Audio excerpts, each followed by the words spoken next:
If you want to improve, be content to be thought foolish and stupid with regard to external things. Don't wish to be thought to know anything. And even if you appear to be somebody important to others, distrust yourself. For it is difficult to both keep your faculty of choice in a state conformable to nature and at the same time acquire external things.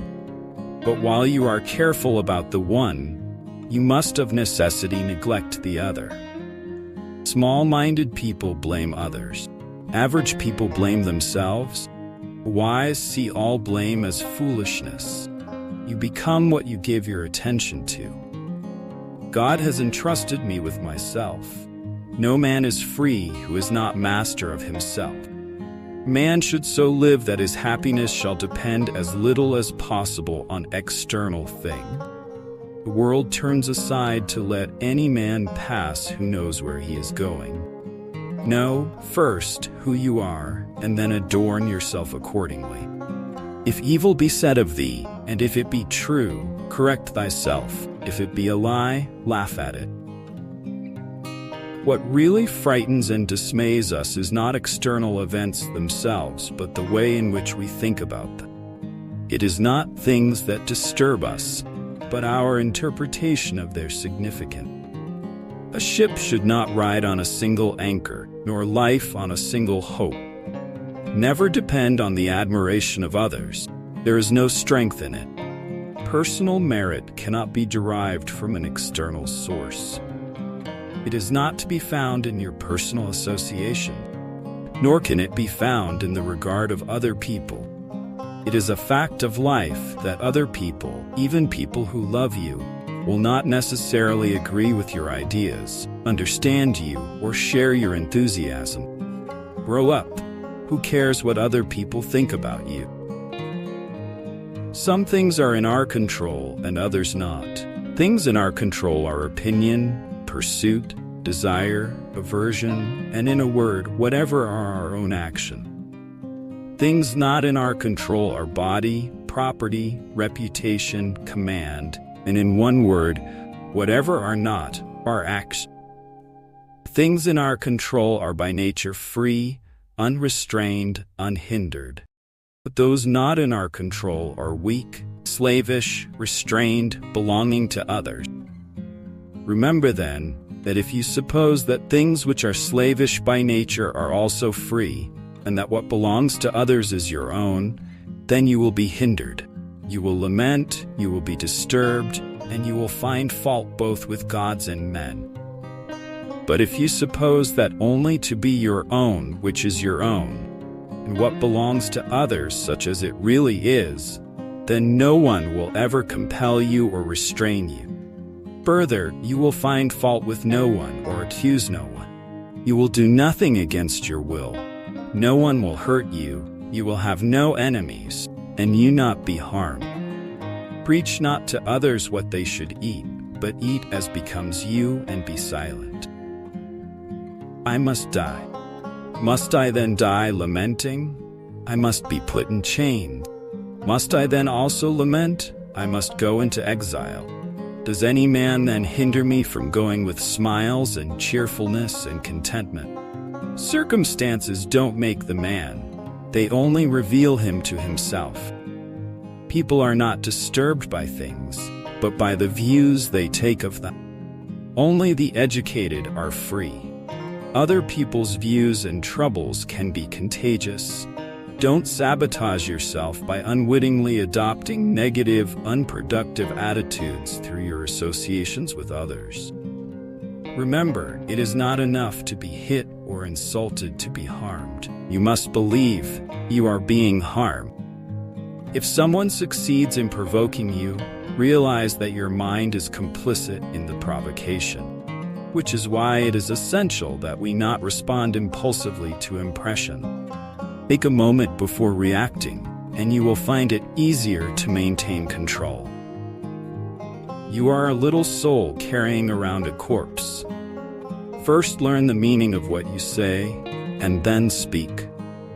No man is free who is not master of himself. I laugh at those who think they can damage me. They do not know who I am. They do not know what I think. They cannot even touch the things which are really mine and with which I live. To accuse others for one's own misfortune is a sign of want of education. To accuse oneself shows that one's education has begun. To accuse neither oneself nor others shows that one's education is complete. Nature hath given men one tongue but 2 ears, that we may hear from others twice as much as we speak. He is a wise man who does not grieve for the things which he has not, but rejoices for those which he hath. Attach yourself to what is spiritually superior, regardless of what other people think or do. Hold to your true aspirations, no matter what is going on around you. Seek not the good in external things, seek it in yourselves. Now is the time to get serious about living your ideals. How long can you afford to put off who you really want to be? Your nobler self cannot wait any longer. Put your principles into practice. Now, stop the excuses and the procrastination. This is your life. You aren't a child anymore. The sooner you set yourself to your spiritual program, the happier you will be. The longer you wait, the more you'll be vulnerable to mediocrity and feel filled with shame and regret, as you know you are capable of better. From this instant on, vow to stop disappointing yourself. Separate yourself from the mob. Decide to be extraordinary and do what you need to do. Now, the greater the difficulty, the more glory in surmounting it. Skillful pilots gain their reputation from storms and tempests. Don't seek to have events happen as you wish, but wish them to happen as they do happen, and all will be well with you. Caretake this moment. Immerse yourself in its particulars. Respond to this person, this challenge, this deed. Quit evasions. Stop giving yourself needless trouble. It is time to really live. Fully inhabit the situation you happen to be in now. Do not try to seem wise to others. If anyone tells you that a certain person speaks ill of you, do not make excuses about what is said of you, but answer, "He was ignorant of my other faults, else he would not have mentioned these alone." Wealth consists not in having great possessions, but in having few wants. Don't explain your philosophy, embody it. Don't just say you have read books. Show that through them you have learned to think better, to be a more discriminating, reflective person. Books are the training weights of the mind. They are very helpful, but it would be a bad mistake to suppose that one has made progress simply by having internalized their content. There is only one way to happiness, and that is to cease worrying about things which are beyond the power or our will.